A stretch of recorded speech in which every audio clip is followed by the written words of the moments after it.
it's Karen Purdy with Mixed Media Art Journey, and I'm super excited to show you the easiest, cheapest way to make your own DIY journal.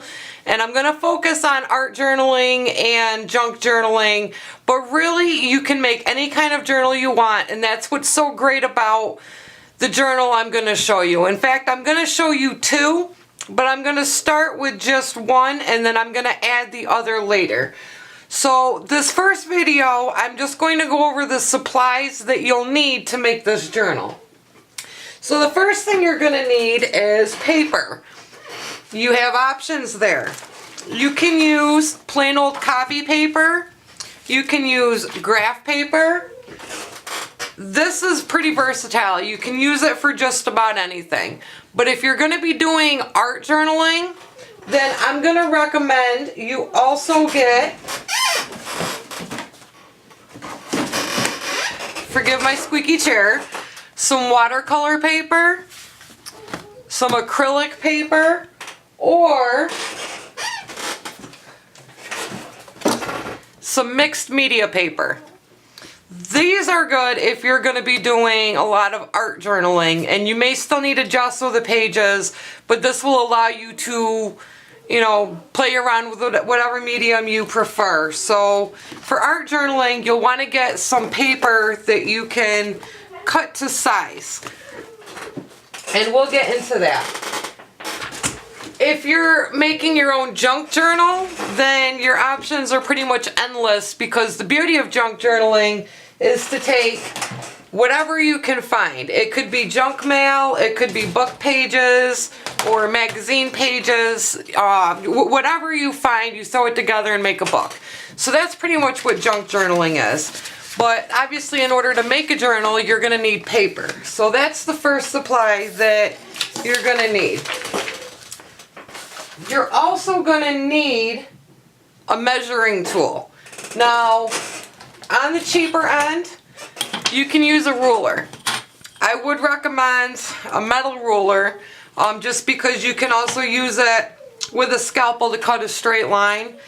But if you do have a little bit of a budget to play around with, I highly recommend a cutting board like this. It should be at least 12 inches on one side. This one is 12 by 18, and I use it all the time because I do a lot of paper crafting, so it's made my life a lot easier. You may not need this to start, but at some point you're probably going to want to get a cutting mat like this.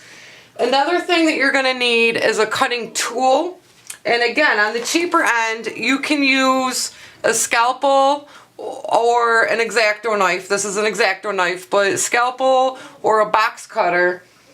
You can use these things, but at some point you may want to consider investing in one of these. This is a paper cutter, and this one goes up to 12 inches, which is perfect for scrapbook size paper. And it gives you more options for, book sizes. And it also, this pops out. So it measures as well, like so. This is one that I use. I bought it at Michael's, but I will include a link to any, supplies that you need in case you want to order on Amazon. So I do recommend getting a paper cutter. And again, it makes your life a lot easier. But if you're on a limited budget, then by all means start with just an X-Acto knife and a ruler. You're just going to want to be very precise about your measuring. Now, for the first journal that we're going to make, you're also going to want something to make the cover. And again, you're going to have a lot of options here. One option is some faux leather or vinyl. This is something I picked up at Joann Fabrics, and use your coupon off. If you use this, you're gonna need two pieces cut to the right size, and you're gonna need to adhere them so both sides have this. So it really gives that leather look and feel to it. Another option is scrapbook paper.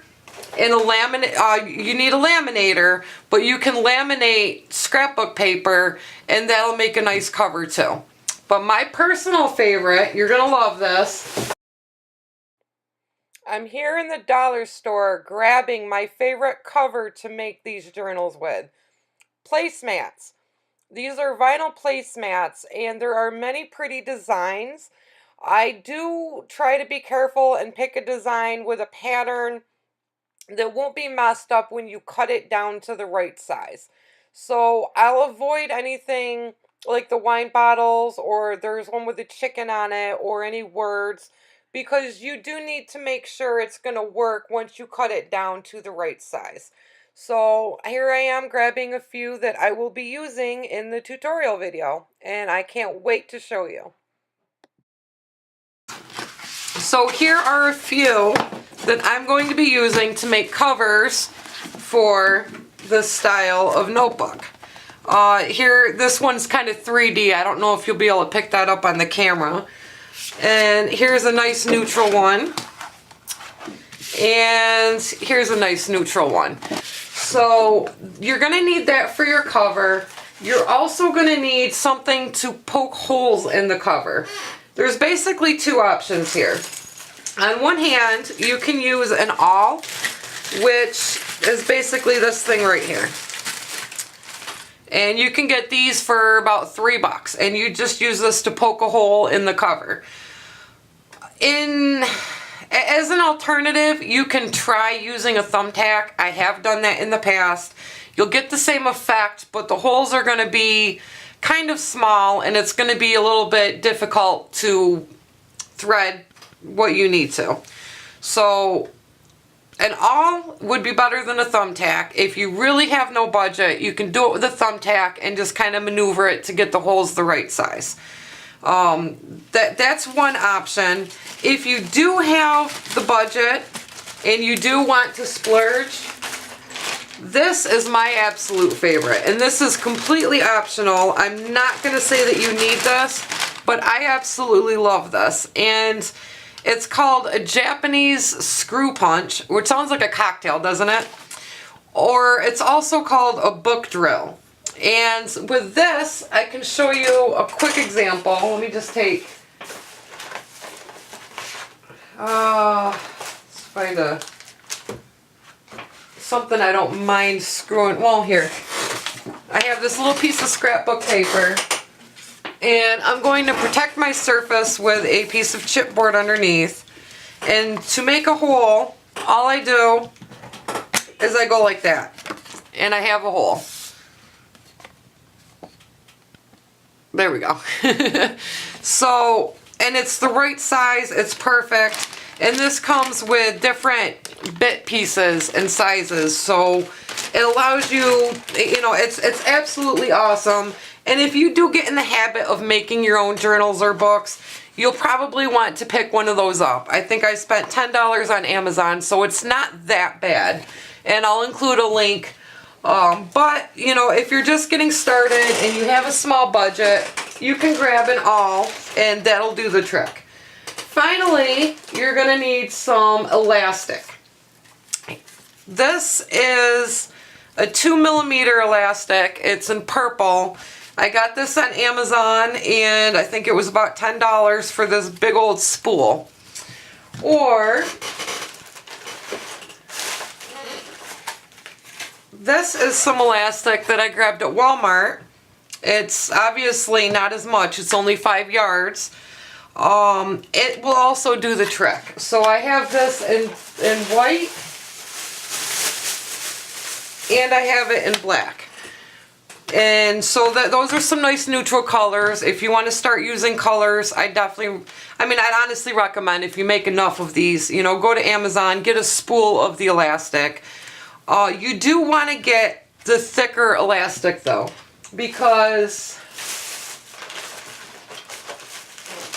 this is what I got at the dollar store. And let me see if I can zoom in here. Okay. This is very thin.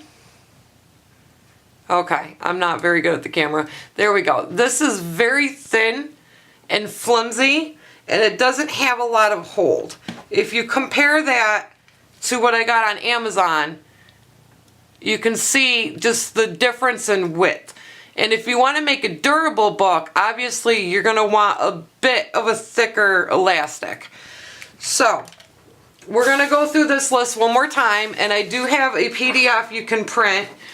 What you're going to need are paper, a measuring tool, a cutting tool, something to make your cover with, and I recommend the placemats from the dollar store. Something to punch holes with, an elastic cord. That's what you need to get started, and I'm going to just put this video out there now. Stay tuned over the next week. I'll have more videos coming your way as we actually get into the tutorial. Thank you. I hope this video inspires you to be creative and have fun. If you enjoyed it, please give it a thumbs up. Thanks for watching.